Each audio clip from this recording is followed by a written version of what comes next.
بسم اللہ الرحمن الرحیم۔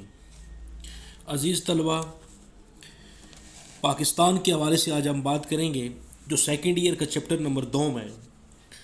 تو چیپٹر کو سٹارٹ کرنے سے پہلے کچھ پاکستان کا پس منظر وہ آپ سنیں گے اور اس کو آپ سمجھنے کی بھی کوشش کریں گے۔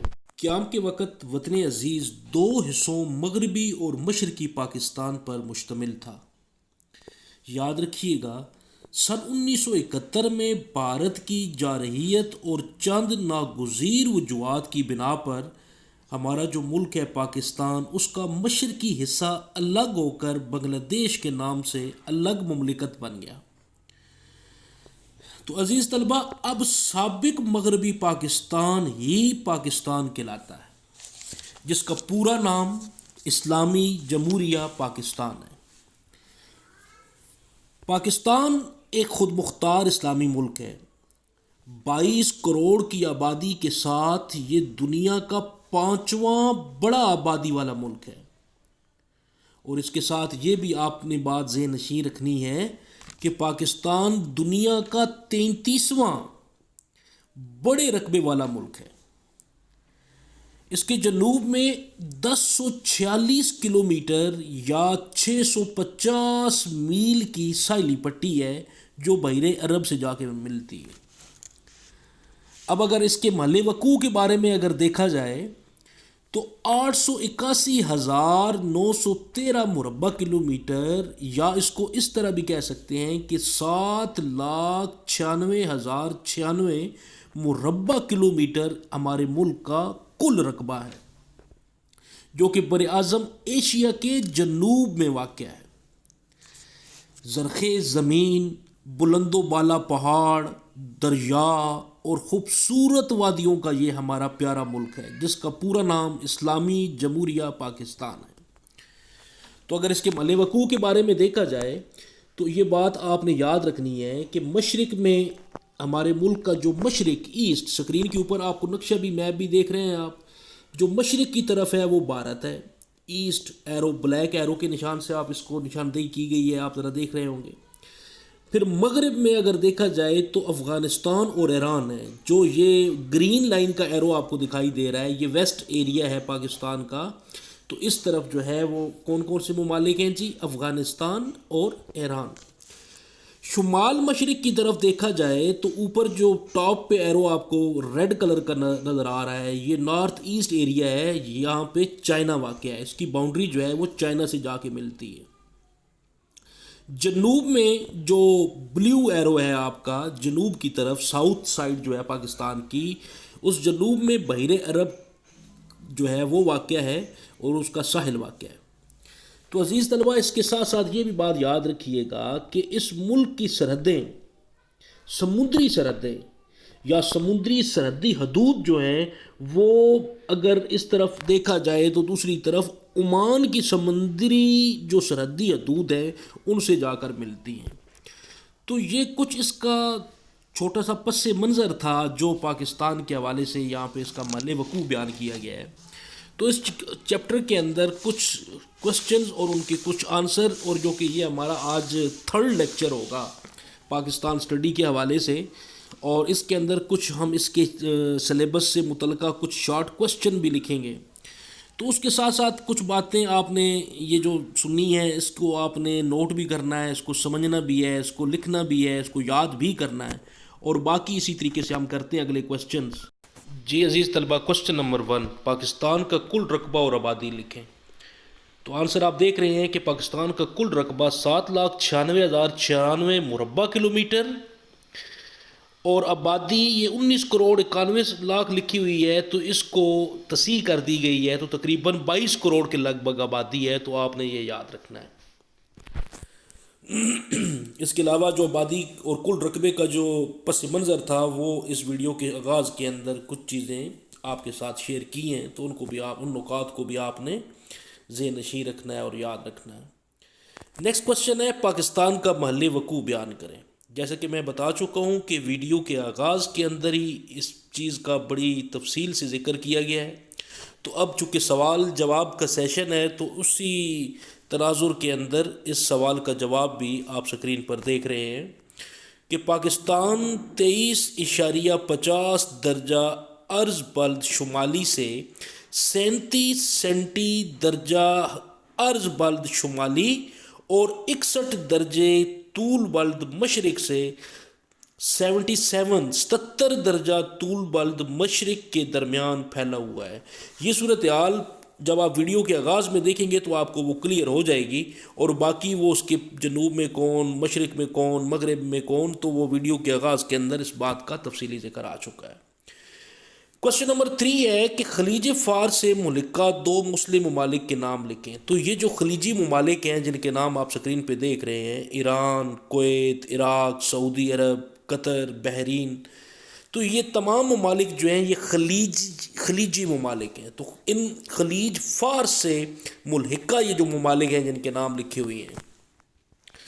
اب اس کے بعد اگر دیکھا جائے تو پاکستان کا محل وقوع آپ نے پڑھا ہے، تو اس کی اہمیت اور اس کے دو نکات۔ تو عزیز طلبہ، پہلا پوائنٹ، پاکستان اسلامی دنیا کے مرکز میں واقع ہے، جس اسلامی دنیا میں اہم ترین مقام حاصل ہے۔ پاکستان سیاسی، تجارتی اور ثقافتی اعتبار سے دنیا کے اہم ترین حصے میں واقع ہے، اور اس کے علاوہ پاکستان کی سرحدیں چین، بھارت جیسی ایٹمی طاقتوں سے ملتی ہیں۔ تو دنیا کے اندر جو ایٹمی جو ممالک ہیں وہ چند ایک گنے چنے ہیں، جن میں سے بھارت، چین اور پاکستان آلریڈی ہیں، تو ان دو کے ساتھ تو یہ سرحدیں بھی ملتی ہیں۔ چوتھا پوائنٹ ہے، پاکستان افغانستان اور 6 وسطی ایشیائی ریاستوں کے قریب ترین بحری راستہ بھی فراہم کرتا ہے۔ تو یہ پاکستان کے حوالے سے اس کی اہمیت بھی ہے، اور اس کے جو ہے اس کے محل وقوع کا جو پس منظر ہے وہ آپ نے یہاں پہ سنا اور آپ نے یہاں پہ دیکھا۔ اس کا مطلب یہ ہوا کہ پاکستان جغرافیائی لحاظ سے انتہائی اہم ترین جو ہے پاکستان کی اہمیت اور ہے، اور اس اہمیت سے کوئی انکار نہیں کر سکتا۔ چلتے ہیں نیکسٹ کوسچن کی طرف، اور نیکسٹ کوسچن ہے عزیز طلبہ کہ پاکستان کے لیے افغانستان اور وسطی ایشیائی ممالک کی اہمیت بیان کریں۔ جو وسطی ایشیائی ممالک ہیں، جو ایشیا ممالک، جو ہمارے پاس قزقستان اور ہمارے پاس ترکمانستان اور یہ ہمارے پاس جتنے بھی ممالک ہیں، تو یہ وسطی ایشیائی ممالک ہیں، سینٹرل ایشین کنٹریز ہیں یہ۔ تو اس کی اہمیت کو اگر دیکھا جائے تو افغانستان وسطی ایشیائی ممالک ہمارے برادر اسلامی ممالک ہیں، اور ان کے ساتھ ہمارے یعنی کہ افغانستان اور دیگر جو وسطی ایشیائی ممالک ہیں وہ اسلامی برادر ملک ہیں ہمارے، اور ان کے ساتھ ہمارے صدیوں پرانے اور تاریخی، ثقافتی اور تہذیبی اور اسلامک جو ہے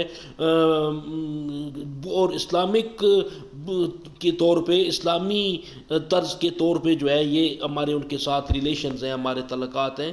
اور اس کے علاوہ دوسرا یہ پوائنٹ تھا کہ یہ ممالک تیل کی دولت سے بھی مالا مال ہیں، تو ظاہر ہے اس کا بھی اثرات جو ہے وہ پاکستان کے اوپر پڑتے ہیں۔ اور ان ممالک میں ازبکستان، تاجکستان، ترکمانستان، کرغزستان اور آذربائیجان یہ وہ علاقے ہیں، اور حالانکہ ان کی آبادی پاکستان سے آدھی ہے، لیکن یہ رقبے پاکستان سے یہ تقریباً 6 گنا جو ہیں یہ زیادہ ہیں۔ تو اس حوالے سے پھر یہ جو ممالک ہیں، یہ ممالک ان کا اور پاکستان کا آپس میں پھر جو ہے یہ چولی دامن کا ساتھ ہے۔ ایک تو یہ اسلامک کنٹریز ہیں، اور دوسرا یہ ان کے اندر جو وہ وسائل ہیں، قدرتی وسائل، ان سے پاکستان افاد حاصل کر سکتا ہے، اور چونکہ ان کا رقبہ زیادہ ہے، گو کہ آبادی پاکستان سے کم ہے، لیکن رقبے کے اعتبار سے پاکستان سے یہ 6 گنا زیادہ جو ہیں یہ وسیع و عریض ان کا رقبہ ہے، اور اس حوالے سے پاکستان ان پر انحصار بھی کر سکتا ہے، ان کے ساتھ تعلقات کی بنیاد پہ وہ پاکستان کے اوپر انحصار کر سکتے ہیں۔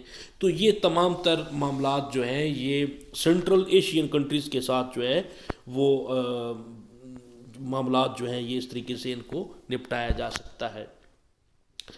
تو عزیز طلبہ، اب ہم چلتے ہیں اپنے کوسچن نمبر 6 کی طرف، کہ جو خلیج فارس کے جو ملکہ مسلم ممالک ہیں وہ پاکستان کے لیے کیوں اہم ہیں۔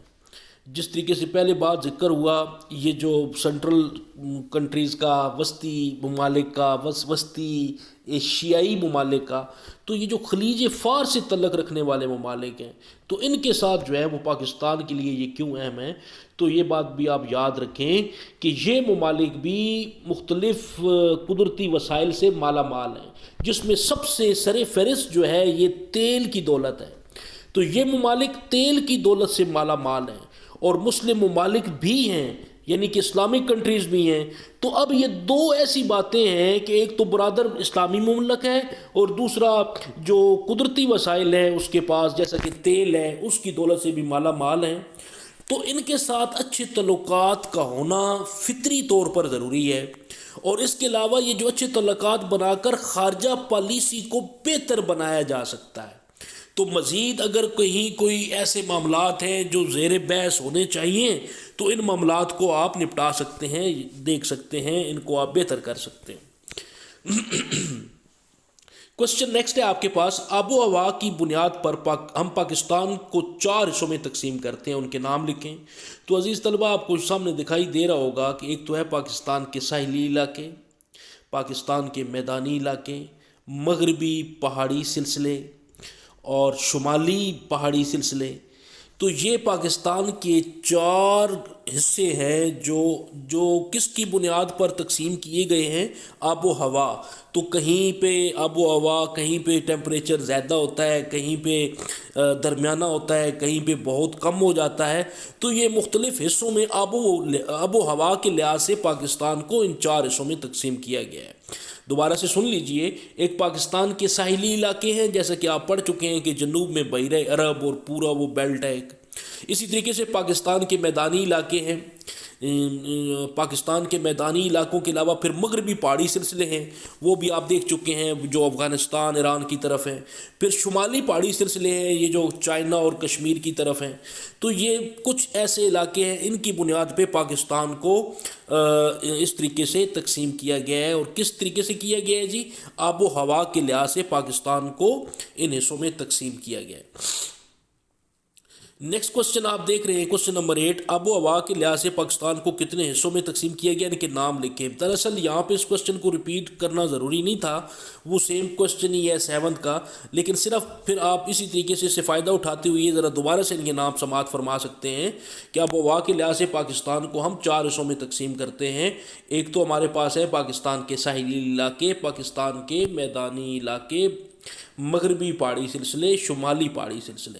تو اگر ہم دیکھیں کہ ساحلی علاقے کون سے ہیں، تو پاکستان کا جو جنوب کا ایریا ہے، دوبارہ سماعت فرما لیں، وہ ہمارا ساحلی علاقہ ہے۔ پاکستان کے میدانی علاقے کون سے ہیں؟ یہ جو اس سے آ جائے دوسرے صوبوں کا جو وسط ہے، یہ پنجاب، جسٹ لائک پنجاب، اور یہ کچھ سندھ کے کچھ علاقے، اور یہ ہمارے پاس جو میدانی علاقے ہیں جہاں پہ بالکل سموتھلی جو ہے پلین میدان ہے۔ اور پھر اس کے بعد مغربی پہاڑی سلسلے ہیں۔ مغربی پہاڑی سلسلے افغانستان کی پوری جو بیلٹ ہے افغانستان کی، اور افغانستان اور ایران کی سرحد کے ساتھ جو پہاڑی سلسلے ہیں وہ مغربی پہاڑی سلسلے ہیں، اور جو کشمیر اور چائنا سے ملک کا ایریاز ہیں وہ ہمارے شمالی پہاڑی سلسلے ہیں۔ تو عزیز طلبہ، یہ آج کا لیسن تھا، اجازت چاہتے ہیں آپ سے، اللہ حافظ۔